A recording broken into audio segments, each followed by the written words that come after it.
Vamos a iniciar con la conferencia de la doctora Laura García Esteves. La doctora García Esteves estudió medicina en la Universidad Autónoma de Madrid, donde obtuvo el doctorado cum laude.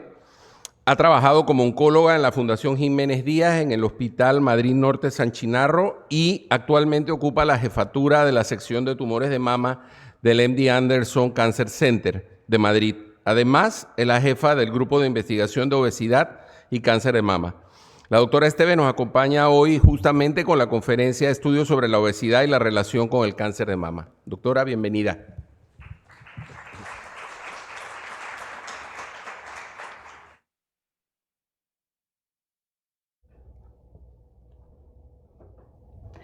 Bueno, muy buenos días. En primer lugar, gracias a los organizadores. Es un placer estar aquí. Es la primera vez que vengo a Panamá y espero no ser la última vez. Y el objetivo de mi charla es algo nuevo, porque realmente llevamos 3 años dedicados a la investigación, la relación que tiene la obesidad con el cáncer de mama. No es habitual encontrar esta charla en foros ni de oncología ni a nivel general. Y es transmitiros la importancia que tiene a día de hoy del exceso de tejido adiposo, sobre todo relacionado con el cáncer. Yo espero ser lo menos técnica posible y que os hagáis una idea general de cuál es la situación actual, ¿no? Bueno, en primer lugar, saber las cifras que hay a día de hoy en la obesidad en el mundo. O sea, que sepáis que es una pandemia y con el permiso del COVID es probablemente una de las enfermedades más frecuentes a día de hoy. Fijaos que hay unos 1.900 millones de personas obesas y con sobrepeso en el mundo, y aproximadamente 650 millones de personas son obesas. La verdad es que a mí me ha sorprendido muchísimo que en Panamá, no sé si lo sabéis, tenéis las cifras de obesidad más altas a nivel mundial. Yo he flipado. Es decir, estáis cerca casi de que los americanos, es decir, un 70%, un 35% de sobrepeso hay en Panamá y otro 35% de obesidad. O sea, que sepáis que todo esto es un problema de salud enorme, y sabéis que la obesidad se relaciona no solamente con cáncer, sino con enfermedades cardiovasculares, con enfermedades neurológicas, reumatológicas. O sea que este es el principal problema y este es un mensaje que quiero lanzaros a vosotros, que seguro sois conscientes de esto, ¿no? Fijaos, estas cifras, ¿qué significa? Significa que aproximadamente el 30% de la población mundial adulta tiene obesidad y sobrepeso, y lamentablemente las expectativas son horrorosas. Es decir, se espera que en el 2030 un 57% de la población mundial tenga obesidad y sobrepeso. Haya más gente gorda que gente no gorda en el mundo. Esto es realmente un drama por todo lo que puede suponer, ¿no? Entonces, otra cosa importante es que, bueno, es que a mí me gusta pasearme, pero no sé si... ¿sí? Otra cosa importante es que sabéis que la obesidad va a sustituir al tabaco como un factor modificable que es el causante de la muerte, de problemas cardiovasculares, del stroke, del cáncer, de enfermedades degenerativas, ¿no? Pero lo peor es que la gente no es consciente de que la obesidad es tan mala, ¿no? Y entonces, en una encuesta que se realizó ASCO hace unos años, el americano, verdad que el americano es un poco especial, pero bueno, el americano era consciente de que el tabaco puede producir cáncer, pero no es consciente de que la obesidad puede producir también cáncer o todos los problemas que tiene, ¿no? A mí me recuerda un poquito la obesidad al alcohol.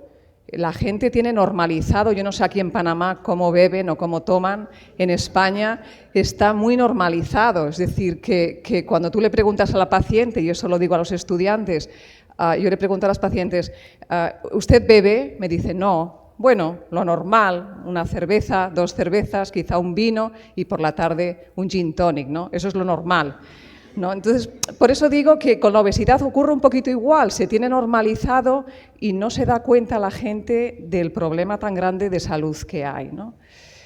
Entonces, ¿qué tenemos en la consulta para medir el exceso de tejido adiposo?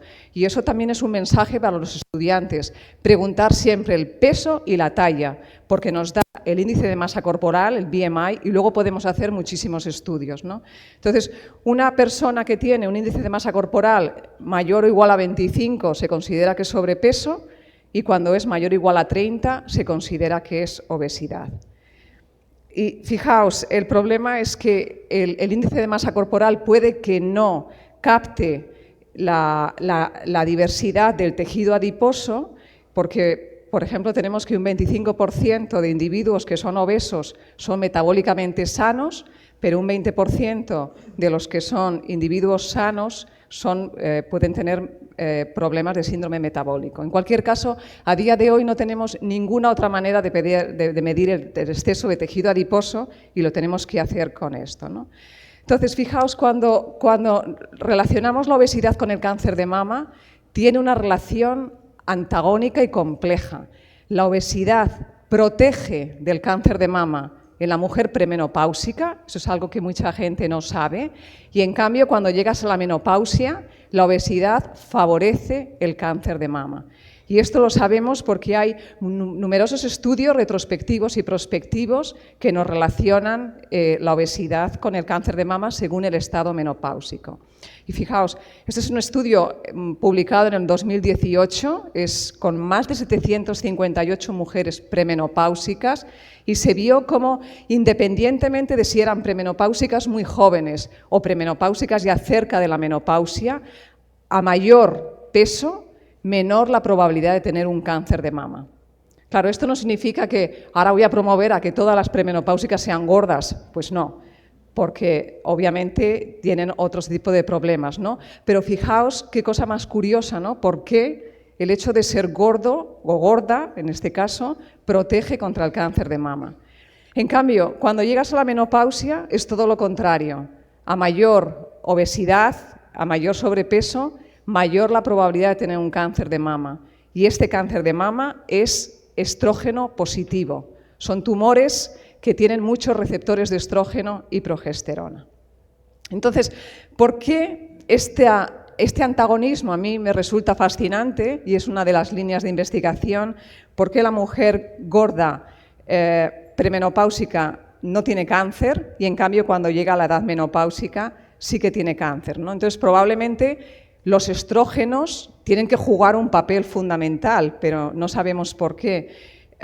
Hay otro tipo de factores que probablemente influyen, como son factores que produce el tejido adiposo, como veremos a continuación. Fijaos, durante mucho tiempo se pensó que el tejido adiposo, el adipocito, era un órgano inerte, que solamente servía para almacenar lípidos, para almacenar grasa. Pero hoy en día se sabe que produce más de 100 hormonas y entre ellas las dos más importantes son estas dos que hay aquí, la adiponectina y la leptina. La adiponectina es como la helada buena, la hormona buena. Es una hormona antiproliferativa, antiinflamatoria, supuestamente protege. Y en cambio la leptina es la hormona mala. La leptina es una hormona que favorece la inflamación, favorece la proliferación y favorece el cáncer. Y son dos hormonas completamente antagónicas. Entonces, en un intento de saber, lo que os he dicho, por qué la mujer premenopáusica que tiene exceso de tejido adiposo, que es gorda, tiene menos cáncer, fijaos, se hizo un estudio con mujeres de diferentes índices de masa corporal, muy delgadas a muy gordas, pre- y posmenopáusicas, y cogieron un trocito de mama, de glándula mamaria, para analizar una serie de genes, ¿no?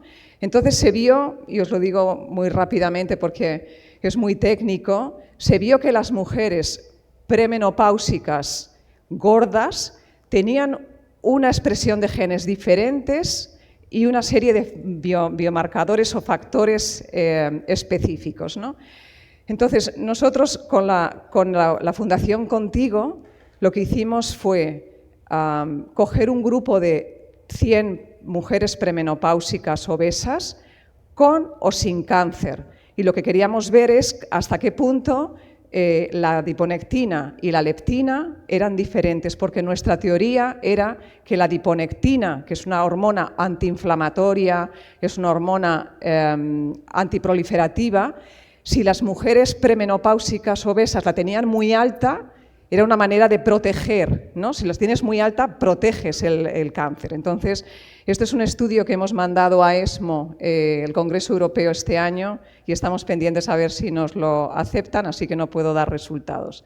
Ya os enteraréis si nos lo aceptan. En cualquier caso, trabajamos mucho con la leptina también. La leptina es trending topic en Estados Unidos, y fijaos qué interesante que la leptina se une a un receptor de leptina. Y este receptor de leptina en la glándula mamaria normal no se expresa, pero cuando tienes cáncer de mama se expresa hasta en un 70-80% de los casos, ¿no? Entonces hemos visto que ese receptor de leptina se expresa con gran frecuencia. No sé si sabéis, mañana hay una charla sobre el cáncer de mama, entonces os explicaré que hay 5 tipos de cáncer de mama y se expresa en los cánceres más agresivos. Bueno, pero para poneros también un poquito en contexto, el cáncer tiene como una especie de microambiente, ¿no? Es decir, tú tienes las células tumorales y el microambiente del cáncer, lo que tienes es fibroblastos alrededor del tumor, tienes macrófagos, tienes linfocitos, tienes como un microambiente y tienes mucho tejido adiposo. La glándula mamaria es un órgano que tiene mucho tejido adiposo. Entonces, fijaos hasta qué punto es mezquino el tejido adiposo, que este es un estudio que se ha llevado a cabo, cuando tú tienes un tumor con muchos linfocitos, con mucho sistema inmune alrededor, las pacientes que tienen mucho tejido adiposo, lo que hace ese tejido adiposo es atontar al sistema inmune. Entonces, esto es una parte de las investigaciones que tenemos, que las mujeres con tumores que tienen mucho sistema inmunitario, cuando son muy gordas, ese tejido adiposo atonta y hace que respondan peor a la quimioterapia, ¿no? Entonces, esto es un campo de investigación muy interesante para que veáis cómo el tejido adiposo influye en el microambiente celular. Y bueno, ¿cuáles son las futuras direcciones? Fijaos, para mí lo más importante en el estudio del cáncer es la prevención, el plantearse por qué ocurre un cáncer de mama, ¿no? Y cuáles son los factores que a día de hoy influyen para que una mujer tenga un cáncer de mama. Entonces, hace unos años empezamos con Televisión Española, empezamos unos documentales para saber cómo era el cáncer de mama en el mundo y decidimos investigar el por qué, pues por ejemplo, cogimos un país de cada continente. En Asia cogimos a China, porque en China las cifras de cáncer de mama se están elevando muchísimo. Probablemente China en el 2040 sea uno de los países con mayor incidencia de cáncer de mama. El por qué ocurre en China es porque las chinas están adoptando malos hábitos occidentales, están abandonando la comida china, están haciendo menos ejercicio, que por cierto esto es algo fundamental que lo hablaremos también creo que en la charla de esta tarde, la importancia del ejercicio físico. Y bueno, al año siguiente fuimos a África. Entonces en África, por ejemplo, ocurre exactamente igual, es decir, en Nairobi las cifras de obesidad son enormes, en África está aumentando muchísimo el cáncer de mama, pero por contra hay una etnia, que no sé si la conocéis, que es la etnia Masái, que es una etnia que prácticamente no desarrolla cáncer de mama. A pesar de que la esperanza de vida es un poquito más baja, la de las Masáis, en torno a 65 años, cuando tú lo macheas, lo comparas con las mujeres occidentales, prácticamente no desarrollan cáncer de mama. Y entonces, pues, decidimos hacer un estudio con la Fundación Contigo, que es analizar por qué las mujeres masáis apenas desarrollan cáncer de mama. Y una de las teorías que tenemos es que la población masái, el 100% de las mujeres tiene malaria. La malaria, de alguna manera, lo que está haciendo es estimular el sistema inmune continuamente, las natural killers, y esto pudiera ser una de las causas de, al tener el sistema inmune totalmente estimulado, que cuando una célula quiere transformarse en célula maligna, lo impide.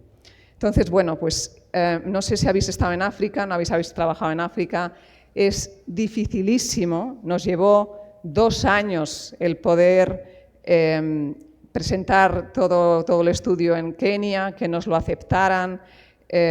Por si no conocéis, esta región es Masai Mara, que es un microambiente exactamente igual que el Serengeti, aquí es donde están las masáis, y lo que hicimos fue ir a 3 dispensarios masáis para recoger saliva de ellas y poder analizar el genoma completo. Esto que parece fácil es dificilísimo de realizar. Y esto es un dispensario, no tiene nada que ver con el hospital que nos habéis demostrado ahora mismo. Esto es un dispensario masái, se levantan a las 3 de la mañana para poder llegar al dispensario, y lo que hicimos fue tener obviamente un traductor, porque esto es algo muy serio, es decir, ellas tenían que firmar un consentimiento informado era un ensayo clínico, claro, hay que pasar comité, hay que pasar una serie de diferentes comités, el español, el comité africano, y necesitábamos un traductor de inglés a suajili y de suajili a masái. Les tomábamos la presión, o sea, vosotros tenéis la imagen de que las masái son longilíneas, son muy delgadas, tienen una actividad física constante, porque se levantan a las 4 de la mañana, tienen que ir a cargar el agua. Entonces, esa actividad física constante, junto con probablemente la alimentación que tienen o su propio genoma, por eso hace que no tengan cáncer de mama, pero, por ejemplo, tengan mucho cáncer de cervix. O sea que fijaos qué antagonismo, qué disparidad de estas mujeres, ¿no? Entonces les tomábamos la tensión y se nos terminaron los dispensarios, porque ya en esos 3 dispensarios ya no había más masáis, entonces tuvimos que ir directamente a los poblados para poder coger el genoma y montar una especie de clínica en medio de la sabana. Tenían que pues recoger la saliva, y estos son todos los investigadores que formamos parte del estudio. Esperamos poder hacer una publicación a final de este año, porque realmente nadie ha analizado nunca el genoma de las masáis. Entonces, toda la información que vamos a tener es información realmente nueva y novedosa. Entonces, para concluir, a pesar de que la mujer premenopáusica obesa protege el cáncer de mama, obviamente no vamos a promover que nuestras mujeres estén gordas durante ese estadio, porque con todos los problemas que tiene, y porque realmente si están gordas en la premenopáusica van a llegar gordas a la edad menopáusica, ¿no? Entonces, tener un peso constante a lo largo de toda la vida, hay que hacer ejercicio físico. Seguro que si pregunto cuántos de ustedes hacen ejercicio físico regular 5 días a la semana, ¿cuántos levantan la mano? Wow, pues yo creo que es un 10% nada más, muy pobre. O sea, el ejercicio físico es el salvaconducto para evitar muchísimos problemas en el futuro. De verdad, háganme caso e intenten cogerse unas zapatillas y hacer ejercicio físico.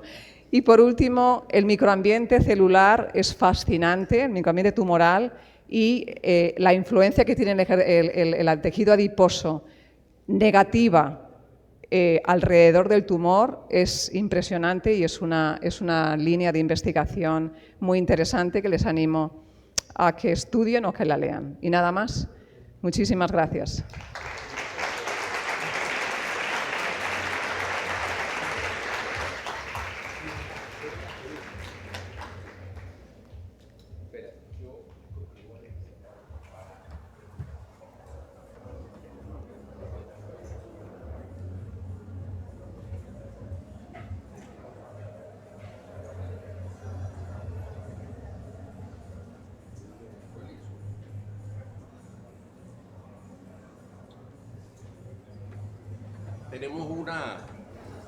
Tenemos una pregunta del público. ¿El receptor de leptina puede ser estimulado por otras sustancias? Que yo sepa, no. Ok. No. Conciso y Ya. preciso. Sí. No, es un receptor que se encuentra sobre todo en los tumores más agresivos, que son los ER2 o los triples negativos. Y cuando la leptina se une al receptor, lo que hace es activar una vía, la vía de STAT3-JAK, que lo que hace es activar la proliferación celular y es tumorigénica. Pero a día de hoy, que yo sepa, no. Solamente para leptina. Ok. Interesante el concepto de lo que comentaste, de que el ejercicio y la obesidad tengan una relación con el cáncer de mama cuando todo el mundo lo relaciona principalmente, o sea, con los cánceres, cuando normalmente se relaciona con la enfermedad cardiovascular, con la diabetes y con otras enfermedades que no necesariamente son enfermedades oncológicas. Es uno de estos conceptos que uno piensa como que tendría que estimularse más en el conocimiento general, porque de una u otra forma la gente, por alguna razón, la gente se cuida más cuando le hablan de cáncer que cuando le hablan de enfermedad cardiovascular. Claro, pero es que la obesidad no solamente produce cáncer de mama, produce hasta 12 tipos de cánceres. Claro. Entonces, por eso he puesto antes el símil con el alcohol. El alcohol también produce cáncer de mama y la gente es mucho más permisiva con el tema del alcohol y con el tema de la obesidad. Entonces hay que concienciar de que son igual de malos que el tabaco. Y además es tan fácil. Yo siempre le digo a mis pacientes, no es que me odian, pero cada vez que vienen a consulta se acojonan porque cuando yo pregunto, ¿has hecho ejercicio físico? Cuando tarda más de un segundo en contestar, ya sé que no han hecho ejercicio Exacto. físico. Eso es así, al 100% de las veces. ¿Hacen ejercicio? Ya, sabes que no. Está claro. Okay. También es verdad que, y yo creo que lo hablaríamos mañana, ¿cómo le dices tú a una paciente que se levanta a las 8 de la mañana, que se va a trabajar y que llega a casa a las 8 de la tarde, que haga ejercicio físico? O sea, a veces es difícil por la manera de conciliar la vida personal, pero hay que buscar, de la misma manera que desayunas, el ejercicio físico es fundamental. Es que es el salvaconducto para llegar a una edad adulta más sana y la gente no se da cuenta, en España tampoco. ¿Aquí? Que en ningún lugar del mundo. O sea, los números de obesidad aquí te demuestran que efectivamente... Pero son brutales. Sí, yo sé. Pero son brutales, pero yo no sé si la gente aquí lo sabía. Bueno, hay algunos temas, hay algunos aspectos culturales que es interesante considerar. O sea, hay ciertos grupos en los cuales, y esto suena totalmente extraño, pero yo lo he visto con pacientes, hay grupos culturales donde la obesidad en la mujer se considera un elemento atractivo. Dime cuáles. Ya te contaré. No, porque... Particularmente en población afrodescendiente, en ciertas áreas de Panamá, y yo lo sé porque le he dicho a pacientes, tienen que perder peso por tal y tal y tal, y pacientes diabéticas, hipertensas, con albuminuria y con datos, y ellas dicen, si usted quiere que mi marido me deje, así. Es cierto, porque en África es verdad que las curvas son más... Pero aquí la culpa la tenéis vosotros. Siempre. Eso está definido hace muchos años, que la culpa es de los hombres, ¿no? En mi casa es así, mi esposa está ahí sentada y es así, básicamente. Si yo no hice algo, salió mal porque yo debí haberlo hecho, eso está claro. Ok, hay una pregunta aquí que me parece interesante, que es, si una mujer es obesa durante el periodo premenopáusico, ¿perder peso ofrece el beneficio o sigue teniendo ese incremento de riesgo de cáncer por haber sido obesa premenopáusica? No, siempre ayuda, siempre es muy buena pregunta. Claro, si es obesa y luego ha perdido peso, eso tiene un impacto en el tejido adiposo, claro que es beneficioso. Lo ideal es llegar normopeso a la menopausia, porque ahí se disparan todas las alarmas para desarrollar cánceres. Otra pregunta es, hay bastantes personas que están interesadas en saber qué cosas protege la malaria. ¿Contra qué otras cosas protege la malaria? Ni idea. Lo siento, no me dedico a la malaria. A ver, esta es una pregunta, si les interesaría, o sea, teniendo un alto índice de obesidad en Panamá, si sería interesante para estas organizaciones que hacen a nivel global investigación en cáncer de mama, ¿qué tan interesante o qué tan factible sería hacer este tipo de estudios en Panamá? En una población como la de Panamá que tiene tan alta incidencia de obesidad. Fantástico, si todo lo que sea la investigación es clave. Yo además soy muy preguntona y ayer cuando venía el taxista nos recogió, le comenté lo de los índices de obesidad y me decía que es que aquí se come todo frito. Digo, ¿cómo que se come todo frito? Sí, bueno, aquí eso es también, la comida panameña normalmente lleva muchísima grasa, o sea, tiene mucha grasa. Pero es un elemento mixto, también se comen muchísimos carbohidratos, no se hace ejercicio y eso es como la tormenta perfecta, ¿no? Grasa, carbohidrato, no ejercicio, obesidad, pues como que una cosa va para la otra. Ok, a ver, wow, se entusiasmaron las preguntas. Para la obesidad también es un factor de riesgo para la recurrencia del cáncer de mama. Sí, exacto. Okay. La mujer, primero porque en la mujer posmenopáusica obesa, aparte de tener tumores hormonosensibles, son tumores con una mayor probabilidad de que tengan afectación ganglionar. Cuanto más sobrepeso tienes, hay más riesgo de que el tumor vuelva a salir, tan importante como eso. Y sabéis que cuando un cáncer vuelve a salir, en el 65% de los casos lo hace en el hígado, en el pulmón, en los huesos, entonces ya no podemos curar. Por eso es tan importante el ejercicio físico. Durante el cáncer de mama, yo a todas las recomiendo comprarse unas zapatillas y empezar a hacer ejercicio físico porque es lo único que se ha demostrado que hace que los efectos secundarios de la quimio se reduzcan, pero es que encima el ejercicio físico reduce la probabilidad de que el tumor vuelva a salir y viven más. Es que yo no veo... No tiene por dónde fallar. Es que no tiene nada. El ejercicio físico, dime algo malo del ejercicio físico. ¿Tú qué haces ejercicio físico? Pues malo nada. Hombre, es muy bueno, por ejemplo, para el doctor Saldaña, que es ortopedista. Yo siempre he dicho que, por ejemplo, el CrossFit lo inventaron ellos para tener pacientes. Y el pádel también, el pádel es una cosa increíble. Ok, hay una pregunta feminista aquí que dice que ¿qué cáncer del hombre aumenta por no hacer ejercicio? Y por la obesidad. La próstata. La próstata, ¿vieron? La próstata y el colon. El colon. Ok, perfecto. Bueno, nos ponen una línea roja maravillosa que dice que se acabó el tiempo, así que muchísimas gracias, Laura.